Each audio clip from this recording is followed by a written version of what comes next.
नमस्कार मेरे प्यारे बच्चों, मैं मोहन चंद्रा आप सबका अपने YouTube channel perfect coaching centre में स्वागत करता हूं। आशा करता हूं आप सब स्वस्थ होंगे, मस्त होंगे और आप सब बढ़िया से पढ़ रहे होंगे। तो आज एक और नई वीडियो हम लेके आए हैं क्लास 10th की केमिस्ट्री में, जिसका फर्स्ट चैप्टर कंप्लीट हो चुका है। तो उन सभी वीडियोज की हमने एक प्लेलिस्ट बना रखी है, वहां पे जाके उन सभी वीडियो को आप देख सकते हैं। तो आज के इस वीडियो में जो हमारा केमिस्ट्री का नेक्स्ट चैप्टर है, अम्ल, क्षारक तथा लवण, एसिड, बेस एंड साल्ट्स, जो आपका सेकंड चैप्टर रहेगा। तो आइए देखते हैं आज की क्लास में काफी मजेदार टॉपिक है अम्ल, क्षार और लवण। तो जिसमें आज का हमारा पहला टॉपिक अम्ल से, देखिए स्क्रीन पे।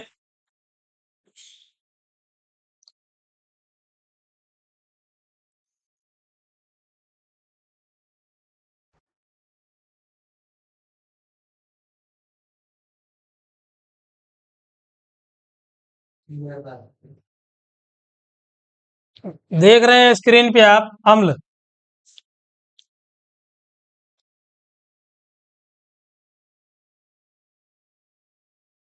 अम्ल, देखिए परिभाषा पहले देखते हैं कि वे पदार्थ जिनका स्वाद खट्टा होता है तथा जो नीले लिटमस को लाल कर देते हैं, नीले लिटमस पेपर को लाल कर देते हैं, अम्ल कहलाते हैं।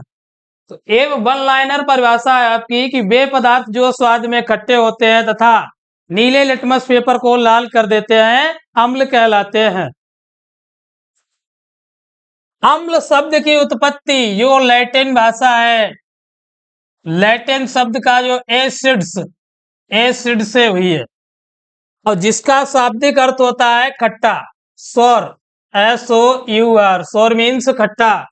अतः वे पदार्थ जिनमें अम्ल उपस्थित होते हैं खट्टे होते हैं। एग्जाम्पल के लिए देख रहे हैं आप सिरका, सिट्रिक फल, नींबू है, संतरा है इत्यादि, और इमली। इन सभी में जैसे सिरका है तो सिरका को हम एस्टिक अम्ल बोलते हैं, और जो सिट्रिक फल है आपके, इन सभी में नींबू है, संतरा है, इनमें सिट्रिक अम्ल पाया जाता है। और जो आपकी इमली है, इमली में टार्टरिक, टार्टरिक अम्ल, टार्टरिक अम्ल पाया जाता है। अब पेपर में कैसे पूछा जाता है, अगर सीधे ही आपसे पूछ देता है कि अम्ल क्या है या अम्ल को परिभाषित कीजिए, तब तो आप कि वे पदार्थ जिनका स्वाद खट्टा होता है तथा जो नीले लिटमस पेपर को लाल कर देते हैं, अम्ल कहलाते हैं। या दूसरे टाइप से इस प्रकार पूछता है कि आर्यनियस के अनुसार अम्ल तथा क्षार को परिभाषित कीजिए। तो जब आर्यनियस के अनुसार पूछता है पेपर में, तब आपको इस प्रकार लिखना है कि वे पदार्थ जो जलीय विलयन में वियोजित होकर केवल H+ आयन या हाइड्रोजन आयन देते हैं, अम्ल कहलाते हैं। कि वे पदार्थ जो जलीय विलयन में वियोजित होकर केवल H+ आयन, हाइड्रोजन आयन देते हैं, अम्ल कहलाते हैं। और आर्यनियस के अकॉर्डिंग हाइड्रोजन के अतिरिक्त कोई अन्य धनायन नहीं देते हैं, अम्ल कहलाते हैं। अतः परिभाषा से स्पष्ट है कि सभी अम्लों में हाइड्रोजन उपस्थित होता है।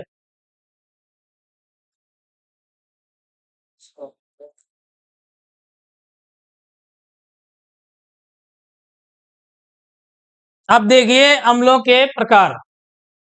तो मुख्यतः आयनन के आधार पर अम्ल दो प्रकार के होते हैं। नंबर 1 है प्रबल अम्ल और नंबर 2 है दुर्बल अम्ल।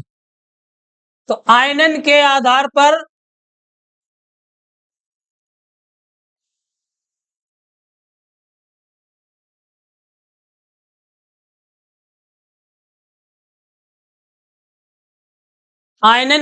पर अम्ल दो भागों में। तो प्रबल अम्ल पहले जानते हैं, प्रबल अम्ल होते क्या हैं। तो वे अम्ल जो जलीय विलयन में पूर्णतः वियोजित या आयनित होते हैं, वे अम्ल जो जल में पूर्णतः वियोजित या आयनित, ऐसे अम्ल को हम क्या कहते हैं, प्रबल अम्ल। सामान्य तथा खनिज अम्ल या खनिजों से प्राप्त होने वाले अम्ल प्रबल अम्ल कहलाते हैं। तो सिंपल सी परिभाषा है प्रबल अम्ल की कि वे अम्ल जो जलीय विलयन में पूर्णतः वियोजित या आयनित हो जाते हैं प्रबल अम्ल कहलाते हैं। एग्जाम्पल बताओ, जैसे सल्फ्यूरिक अम्ल। सल्फ्यूरिक अम्ल का वियोजन देखते हैं बोर्ड पे।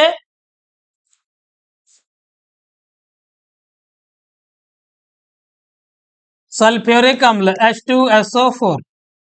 अब H2SO4 का जलीय विलयन में वियोजन देखिए किस प्रकार होगा कि हमने बताया था आरएनएस के अकॉर्डिंग कि वे पदार्थ जो H+ आयन देते हैं। तो यहाँ पे देखिए सल्फ्यूरिक अम्ल H2SO4 ये किस प्रकार वियोजित होगा, तो ये H++ SO4 जो सल्फेट आयन है नेगेटिव, संतुलित करते हैं तो ट्वाइस H और SO4 2 नेगेटिव।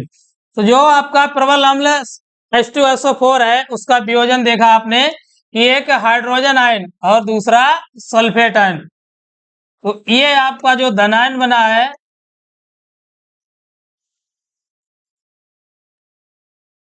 Hydrogen ion. तो याद रखना है केवल इतना ही कि एक ही लाइन में आपको परिभाषा केवल याद रखनी है कि वे अम्ल जो जल में पूर्णतः वियोजित या आयनित होते हैं प्रबल अम्ल कहलाते हैं। एग्जाम्पल में H2SO4 का वियोजन दे देना है, बस आपका इतना ही कंप्लीट हो जाएगा पेपर में। अब नेक्स्ट है आपका दुर्बल अम्ल। तो दुर्बल अम्ल देखिए कि वे अम्ल जो जल में पूर्णतः वियोजित या आयनित नहीं होते हैं दुर्बल अम्ल कहलाते हैं। प्रबल अम्ल के जस्ट विपरीत है आपका दुर्बल अम्ल।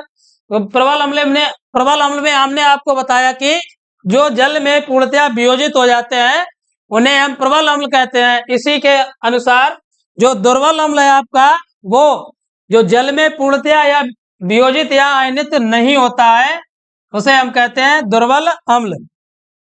सामान्य तथा कार्बनिक अम्लों में पादपों या जीव जंतुओं से प्राप्त होने वाले अम्ल क्या बोले जाते हैं, दुर्बल अम्ल। अब एग्जाम्पल देखिए इसका,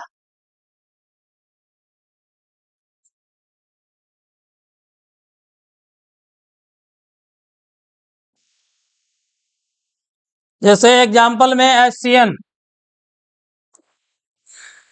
हाइड्रोजन साइनाइड है या सिरका CH3COOH। अब इनका वियोजन देखिए, हाइड्रोजन वियोजन करते हैं तो HCN, इसका वियोजन H+ आयन और Cn negative ion, hydrogen ion plus Cn negative ion.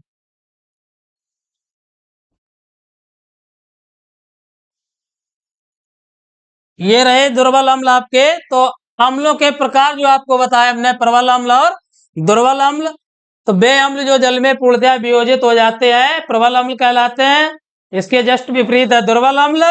तो वे अम्ल जो जल में पूर्णतः वियोजित या आयनित नहीं होते हैं दुर्बल अम्ल कहलाते हैं। एग्जाम्पल हमने दे रखा है आपको, हाइड्रोजन साइनाइड, साइट्रिक एसिड और भी है। चलिए नेक्स्ट देखते हैं।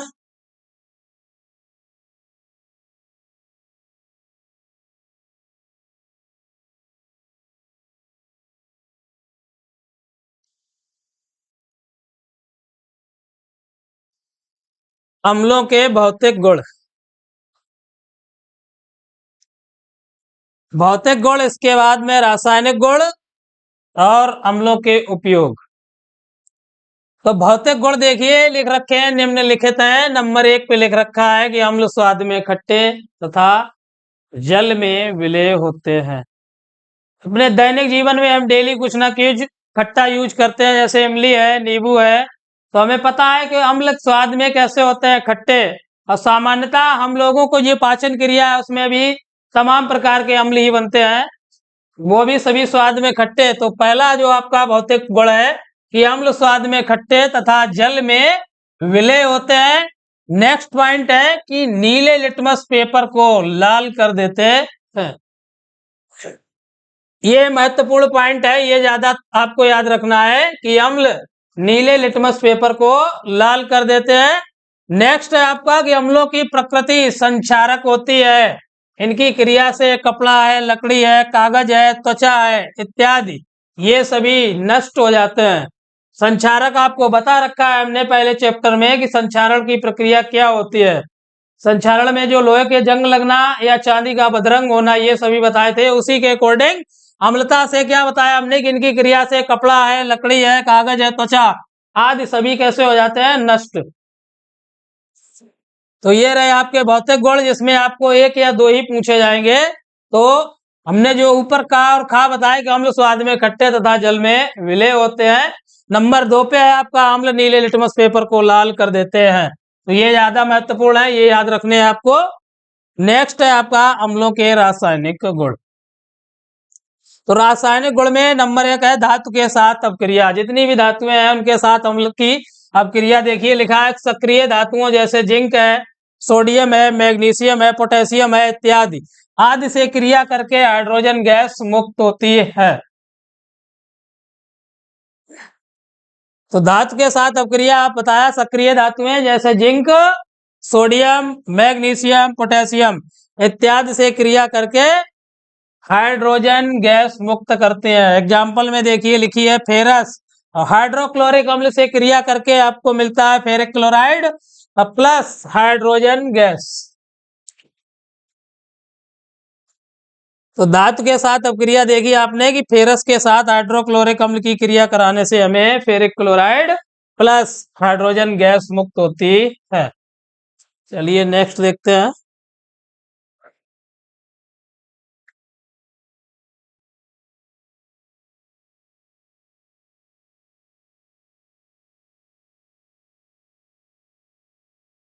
नेक्स्ट नंबर है धातु कार्बोनेटों तथा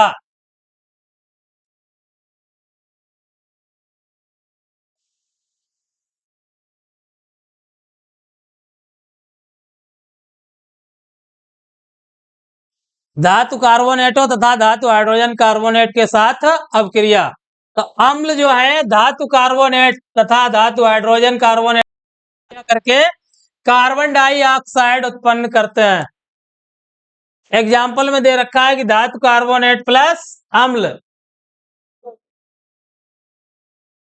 धातु कार्बोनेट प्लस अम्ल से देखो क्या बनता है, डाइऑक्साइड तथा जल। तो धातु कार्बोनेट से क्रिया करके हमें प्राप्त होता है उत्पाद के रूप में लवण, कार्बन डाइऑक्साइड तथा जल। नेक्स्ट नीचे है कि धातु हाइड्रोजन कार्बोनेट से क्रिया जब अम्ल की कराते हैं तो हमें प्राप्त होता है लवण और कार्बन डाइऑक्साइड तथा जल। दोनों सेम ही है, चाहे धातु कार्बोनेट ले लें आप या धातु हाइड्रोजन कार्बोनेट, उत्पाद दोनों का ही सेम, एक तो साल्ट मिलेगा, दूसरा कार्बन डाइऑक्साइड गैस, जल। इसी प्रकार नेक्स्ट दूसरी है लवण, कार्बन डाइऑक्साइड तथा जल। इसके बाद धातु ऑक्साइड के साथ अपक्रिया। अब धातु ऑक्साइड के साथ अपक्रिया, अम्ल कुछ धातु ऑक्साइडों के साथ क्रिया करके लवण तथा जल बनाते हैं। धातु ऑक्साइड प्लस अम्ल, अम्ल से हमें क्या प्राप्त होगा, लवण प्लस जल। इसका एक एग्जांपल देते हैं। ये धातु कार्बोनेट CaCO3 प्लस हाइड्रोक्लोरिक अम्ल, कैल्शियम कार्बोनेट प्लस हाइड्रोक्लोरिक अम्ल से देखिए लवण पर बन रहा है आपका, तो CaCl2 प्लस कार्बन डाइऑक्साइड तो CO2 प्लस जल। तो जो हमने धातु कार्बोनेट आपको दिया है कैल्शियम कार्बोनेट और प्लस जो अम्ल है आपका हाइड्रोक्लोरिक अम्ल, तो इससे हमें लवण के रूप में कैल्शियम क्लोराइड तथा कार्बन डाइऑक्साइड गैस और जल प्राप्त होता है, HCl। इसी प्रकार जो धातु हाइड्रोजन कार्बोनेट है ऐसे ही बिल्कुल सेम इसी प्रकार बनता है उसमें भी। अब नीचे जो आपका एग्जाम्पल हमने दिया है धातु ऑक्साइड के साथ अपक्रिया, तो इसका भी एग्जाम्पल लेते हैं। धातु ऑक्साइड प्लस अम्ल, इसमें भी लवण और प्लस जल बनेगा। धातु ऑक्साइड कैल्शियम ऑक्साइड ही ले लेते हैं, CaO प्लस अम्ल HCl। अब लवण आपका देखिए यहाँ पे Ca plus O negative, Ca2 plus O2 negative, यहाँ पे H प्लस और Cl नेगेटिव। तो प्लस वाला माइनस से कॉम्बिनेशन करेगा तो बन जाएगा आपका CaCl2, ये तो लवण प्राप्त हुआ और शेष H2O जल प्राप्त होगा आपको। इसी प्रकार एक देखिए दूसरी, जैसे मैग्नीशियम ऑक्साइड को ले लेते हैं। मैग्नीशियम ऑक्साइड सल्फ्यूरिक अम्ल के साथ क्रिया करके जो लवण के रूप में आपको देगा MgSO4 प्लस H2O। ये रही दो अभिक्रियाएं आपकी धातु ऑक्साइड के साथ अम्ल की अभिक्रिया में। हमने एक कैल्शियम ऑक्साइड प्लस हाइड्रोक्लोरिक अम्ल से आपको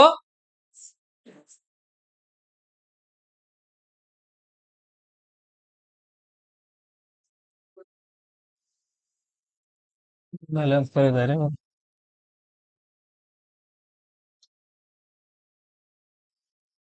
कैल्शियम ऑक्साइड प्लस HCl से कैल्शियम क्लोराइड और जल प्राप्त हुआ। इसी प्रकार मैग्नीशियम ऑक्साइड सल्फ्यूरिक अम्ल से क्रिया करके जो मैग्नीशियम सल्फेट और प्लस जल देता है। नेक्स्ट देखते हैं।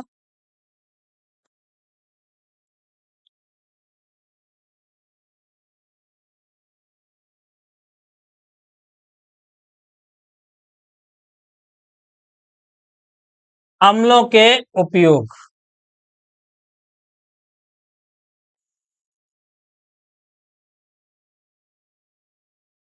अम्लों के उपयोग, अब क्वेश्चन को इस तरीके से पूछता है कि आर्हेनियस के अनुसार अम्ल को परिभाषित कीजिए तथा उसके भौतिक एवं रासायनिक गुणों के साथ साथ कोई दो उपयोग भी लिखिए। तो अभी आपको हमने पहले अम्ल को परिभाषित किया, उसके बाद में उसके भौतिक गुण बताए, रासायनिक गुण बताए। अब जो है लास्ट में आपका यूजेज ऑफ एसिड्स, अम्लों के उपयोग। तो फर्स्ट देखिए, दैनिक जीवन में हम जो अपनी लेड उद्योग प्लास्टिक या कृत्रिम रेशे बनाने में या जो भी खाद्य या उर्वरक निर्माण आदि में प्रयुक्त किया जाता है। सल्फ्यूरिक अम्ल घर में जो बैटरियां यूज करते हैं बैटरियों के रूप में, या पेट्रोलियम उद्योग में प्लास्टिक कृत्रिम रेशे बनाने में या उर्वरक के निर्माण में प्रयुक्त किया जाता है। नेक्स्ट जो आपका है नाइट्रिक अम्ल HNO3। HNO3 को हम सोने चांदी के शोधन में प्रयुक्त करते हैं। जो आपका नाइट्रिक अम्ल सोना चांदी के शोधन में प्रयुक्त करते हैं। इसका भी हम उर्वरक, औषधि, विस्फोटक, इसी से TNT या TNP बनाई जाती, TNT बनाई जाती है, ट्राइनाइट्रोटॉलुएन। नाइट्रिक अम्ल से विस्फोटक है, सोना चांदी के शोधन या उर्वरक आदि के निर्माण में प्रयोग किया जाता है। और नाइट्रिक अम्ल को ये पॉइंट ध्यान रखना है आपको, हम सोरे का अम्ल भी कहते हैं। नाइट्रिक अम्ल को सोरे का भी अम्ल कहते हैं क्योंकि उसे सोरे से बनाया जाता है। नेक्स्ट नंबर 3 पे आपका हाइड्रोक्लोरिक अम्ल। तो हाइड्रोक्लोरिक अम्ल को हम स्पेशली वस्त्र उद्योग में कपड़ा रंगने के लिए तथा कलई से पूर्व लोहे की चादरों को साफ करने के लिए किया जाता है। कलई का मतलब जानते हैं आप, पेंट करने के लिए जब हम लोहे की कोई प्लेट लेते हैं तो उससे पूर्व क्या करते हैं, कलर से पहले उसे हम हाइड्रोक्लोरिक अम्ल से साफ करते हैं, इसके बाद में उस पर पेंट करते हैं। तो ये रहे आपके अम्लों के उपयोग। सल्फ्यूरिक अम्ल को हमने बताया कि लेड बैटरियों, पेट्रोलियम उद्योग इत्यादि में। इसी प्रकार जो नाइट्रिक अम्ल है, नाइट्रिक अम्ल को सोने चांदी के शोधन या उर्वरक, औषधि, विस्फोटक आदि के बनाने में किया जाता है। और नाइट्रिक अम्ल को ध्यान रखना है, सोरे का अम्ल भी कहते हैं क्योंकि उसे हम सोरे से प्राप्त करते हैं। लास्ट है आपका हाइड्रोक्लोरिक अम्ल। तो हाइड्रोक्लोरिक अम्ल को वस्त्र उद्योगों में कपड़ा रंगने के लिए तथा कलई से पूर्व लोहे की चादरों को साफ करने के लिए प्रयुक्त किया जाता है। तो आज के वीडियो में बस इतना ही। नेक्स्ट वीडियो में मिलते हैं क्षारक, और क्षारक के साथ साथ लवण। तब तक के लिए धन्यवाद। अगर वीडियो अच्छा लगे तो please like, subscribe and share. धन्यवाद।